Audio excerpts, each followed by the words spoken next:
The next part of the build that I should be doing is priming the laser cut brickwork for the exterior, and I'll be using a red oxide primer which I get from Halfords. Eventually obviously we will be priming the brickwork in red, and obviously the top part will become the cladding, which needs to be in grey. However, just above the windows you still got one row of bricks, so we need those to be in red. So what I tend to do is to prime the whole of the area in a red primer. Once that's fully dried, I'll then mask off the bricks and then just lightly sand down the red primer there if need to. I didn't on the last one I did, but I might just try it and see what happens, and then give it a couple of minor coats of grey primer, and then that will be ready for the cladding to go on once we've primed that. So that's the next job, is to get these into the garage, shed, wherever you're going to be painting, and coat these in a red oxide primer. While we're waiting for the red oxide primer to dry on the brick sides, we can move on to the windows and the window ledges. The windows come in this little template, and I strongly suggest that you paint them inside this template. We don't want too much paint around the outside because these need to fit within the window frames along with the ledges. The ledges you will need to take out. I think they're held on just gently, but they must probably pop out with your fingers.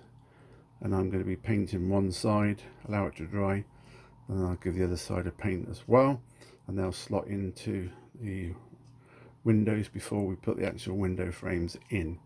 So that's my next job, is to do those. The brickwork panels have now dried, so it's time to move on to do the grey top part where there is no brickwork. So we're going to need to mask off these bricks. Now you need to make sure you use a low tack masking tape, because obviously these are engraved bricks. If you use a normal masking tape and pull them off, you're going to most probably end up pulling a lot of these bricks off. So you need to most probably do a Tamiya masking tape and some paper or something just to cover it over, and then tape it over at the end, so you're not actually masking over this area. That makes sense. So I'm going to do that. So obviously we're just leaving this part bare, that part bare, and then obviously on the top parts of the depot opening doors, the top part above the doors is bare, and obviously these are the bits that we'll eventually be fitting on top. Now I'm going to be priming this bit grey. I'm not going to be priming these until I've fitted these to the panels. You may want to do a light coat of grey first, but I've decided I'm not going to do that. These are extremely fragile and thin. I don't want to be breaking them, so I want to glue them into place, and then I can spray them grey on top. So I'm going to mask all this up and show you. Right, because I'm using the 10mm Tamiya masking tape, I only need 2 strips on both of the side panels, and I've done them back to back. So when I'm spraying the grey, I'm covering a smaller area, and then I've done the same with the end pieces. Just 3 pieces of Tamiya masking tape. Made sure that I've got a nice straight line, pushed it down with my finger, so hopefully we'll get a nice straight edge, and we'll go down and prime that. We have our panels now in the red oxide primer for the bricks and the grey primer for the back for the cladding. Now your cladding will come with your 2 ends and your 2 sides, and they need to just be snipped out of their templates. I will draw an engraved line on the pieces as to where they are. These ones most probably might come outside of the template, I'm not quite sure yet. Because these are so thin, I think what I'm going to do is I'm going to prime these separately. I think if I try and glue these on here and then try and mask up, I could end up with a nasty mark all the way down, and as that's really good, I think the easiest thing to do is to prime these separately and then we'll glue them on. So I'm going to take these out of the templates. Again, I'm going to use my Tamiya masking tape just to gently add it underneath. You've got to be extremely careful if you're going to add it to the long one. Make sure you do it up in the top corner of each side. Don't do it on the bottom, because the piece that's holding this strip in is minute, so you don't want to be breaking that. So I'm just going to hold them in on the corner just to stop them from blowing away. I give them a couple of coats of a light spray each time, or primer, so it dries, and then we'll come back and see how that's come out. So as you can see, I've gently tacked them onto the Tamiya masking tape at the ends. I think that's all we need, and I'm going to go and give these a light coat of grey paint, allow it to dry, and then we'll go over it again. Don't want to be doing it too thick on this. This is extremely thin, and then once that's dried, then we can look at fixing these to the brick panels. The end two cladding pieces and the two side cladding pieces have now dried.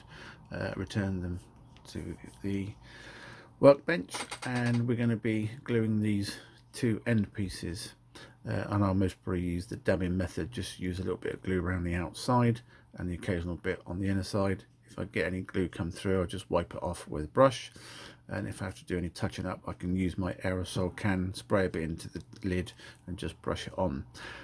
Now I've just quickly put the brick panel on the side with the window lintels in place. Obviously I haven't glued those in position, or the windows, but these two side cladding pieces are slightly longer than this end piece, because obviously we will be adding this on the end, so we'll have another extra 1.2 1.5 mil sticking out. So we want the end pieces really to butt up against that as close as possible.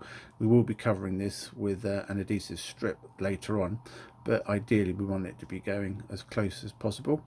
So I won't be adding these just yet. I'll most probably add those when this is all in situ. So what I'm going to be doing is just gluing these two pieces first, allow it to dry, and then what I'm going to do is I'm going to then spray all of this in a matte varnish. This will protect both the cladding and the bricks, hopefully, because obviously we'll be manipulating this on the shed a bit later and touching it, so I just want to give it that little bit of added protection. So let's go ahead and glue those together.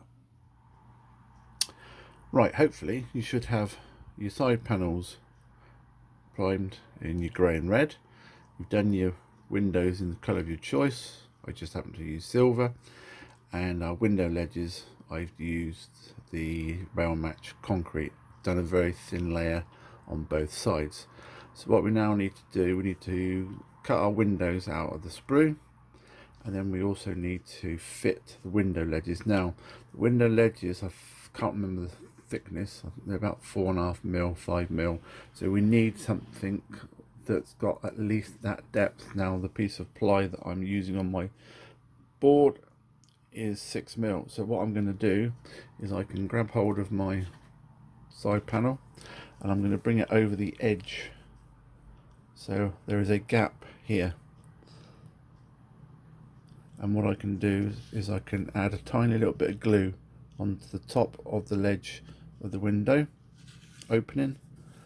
I can then push my window lintel into the slot and then lodge it right up against the edge of the board, so I know it's fitting flush with the end here and should fit nicely.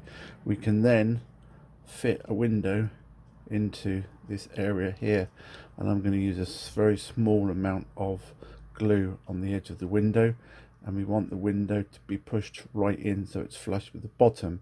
And then obviously we've got to replicate that 8 times, 4 on this one and 4 on that one, but you do need somewhere that you've got at least a sort of like a 5-6 mil height, so you can wedge this lintel into position, and it needs to be at 90 degrees, because obviously when we come to fit this to the skeleton frame, it needs to go over the skeleton frame and in. So hopefully with the window in place as well, they should all fit nicely. So I'm going to do one and I'll come back and show you quickly. By the way, when you need to cut your window frames out, they're held on by tiny little tags, and they're literally dead opposite where the window center part goes. So it's just a tiny little tag there, tiny little tag there. So you use your zippy blade or a knife to get it and it'll pop out and they'll look like that.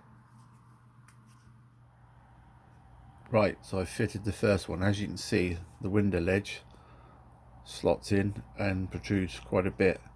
And obviously then I've put in the window and I've made it flush with the base, because obviously we're going to be adding in a window pane of glass. So when we turn it over, we've got a protruding window ledge, albeit very small, but in end scale it will, and we've got a flush window. And I've used the glue and glaze, so if I do happen to get any on, it will dry clear. So I've done that one. All I've got to do now is replicate these on this side and do those on that side, which I'll do next. There we have one side done. So windows in, sills in, and then turn it over, windows flush with the outside. That's all looking good. So I'm just going to replicate it on that one. Then we can put these to one side. We've got to be careful because obviously these inner sills are slotting out quite a bit, but obviously they need to slot into the skeleton frame and then over the internal bricks. So hopefully they should match accordingly. So I'm going to put that aside, finish off the other one, and I'll come back. And there we have our 8 windows and ledges all in, so they need to dry, put them to one side, and we can move on to the next part of the build. When you're happy that your windows and ledges are all dried, we can get the window sheets and just pop them out of the frames, and then just obviously just need to move these over, and again we'll use the dabbing method. Tiny little bit of glue on the end and a couple little dots in the middle. Put the acetate sheet down gently. If you've got any excess, just remove it with the end of your cocktail stick, and recommend using a brand new one for that. My one's all a little bit blunt already, so I'll most probably make a mess, but it's the smallest amount of glue. These windows ain't going anywhere. So I'm going to take them out of the sheet, glue them in place, and I'll show you when that's done.